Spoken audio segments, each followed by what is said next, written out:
Hello, everyone, and welcome back to the Remnant Christian Book Reading. I hope you're ready for Chapter 6. It's a short one, but it should be very good. We're reading the Elijah Project. And like I said, we're on Chapter 6, titled The Escape.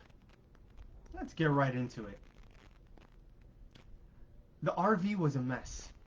The protective cover between the front seats was off. The engine was exposed.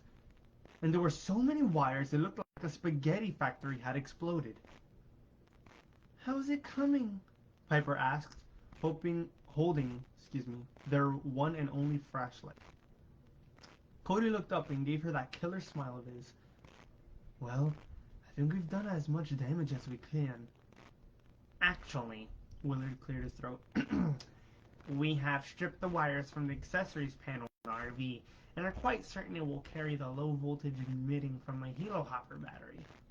Then, of course, we must splice it back from the RV's starter into the RV's battery to maintain engine performance."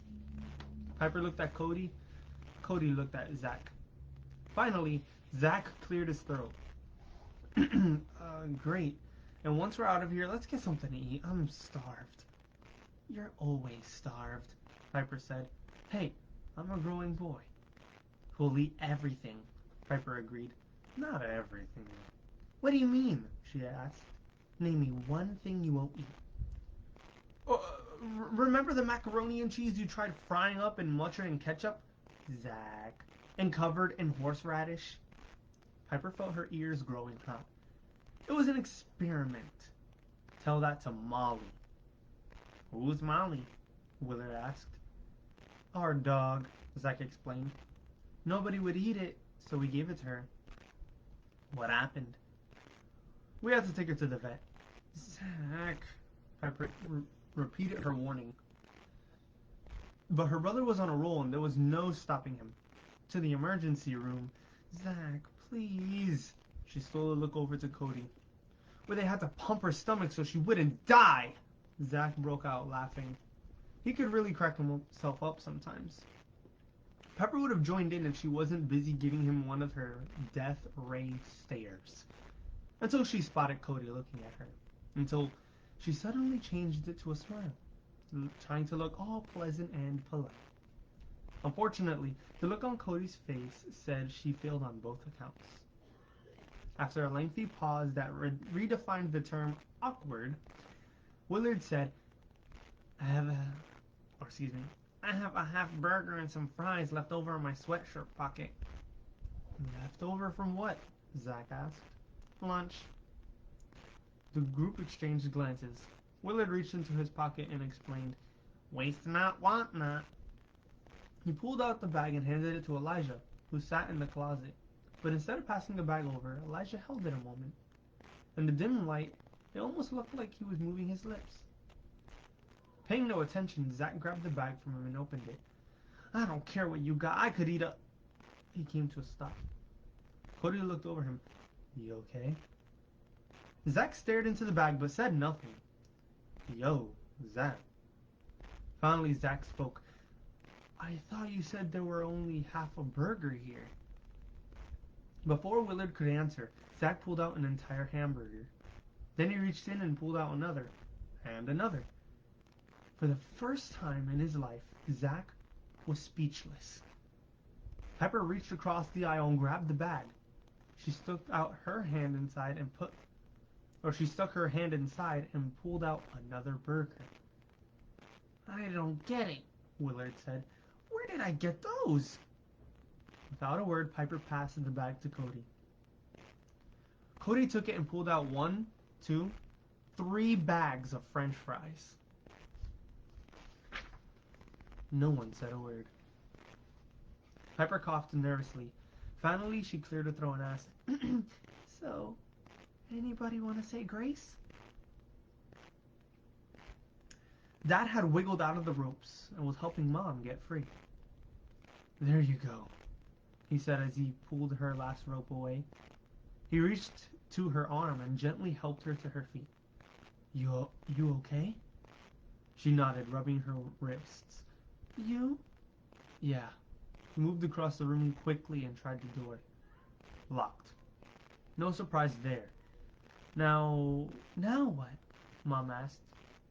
He looked to the ceiling, to the walls, searching for any type of opening, any type of air duct.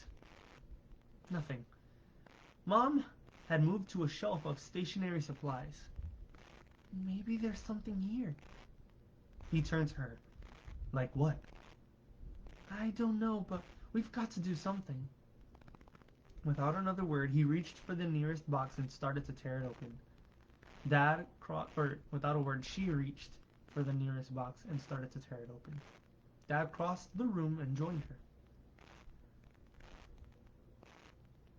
Willard looked over the massive wires and duct tape that led from the Helo Hopper battery on the RV's kitchen table to the RV's starter and back to the RV's battery.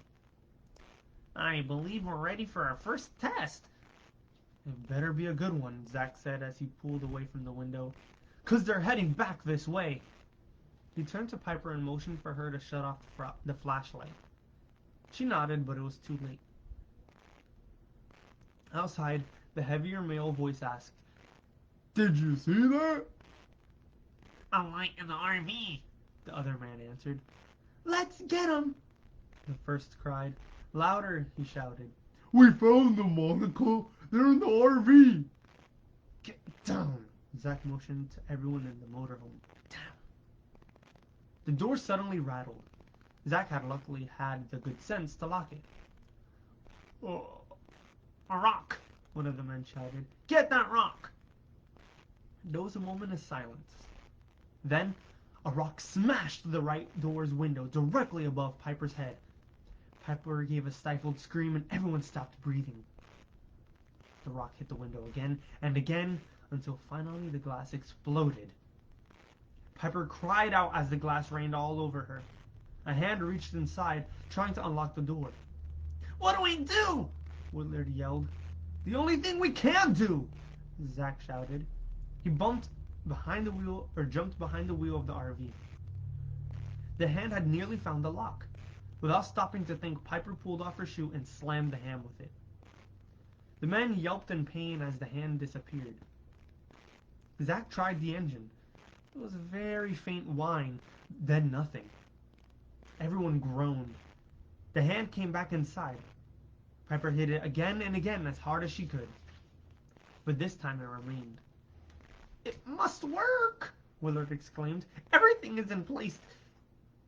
Only then did he see Elijah pointing to a loose wire. Yes! Willard lunged forward and reattached it. Finally, the hand found the lock. It unlocked the door. Again, Zack turned the key. This time the engine sputtered to life, just as the door flew open. The big man reached inside. Piper was the closest, and he managed to grab hold of her sweatshirt. She screamed, trying to break away, but it did little good. He had her. Cody leaped into action. He plowed into the man as hard as he could. The man gasped and lost hold of Piper as Zack dropped the RV into gear and hit the gas. Tires spun, spitting mud and gravel. The RV drifted to the right until Zack fought the wheel and straightened it. The man's arms and head were still inside as he ran, trying to keep up.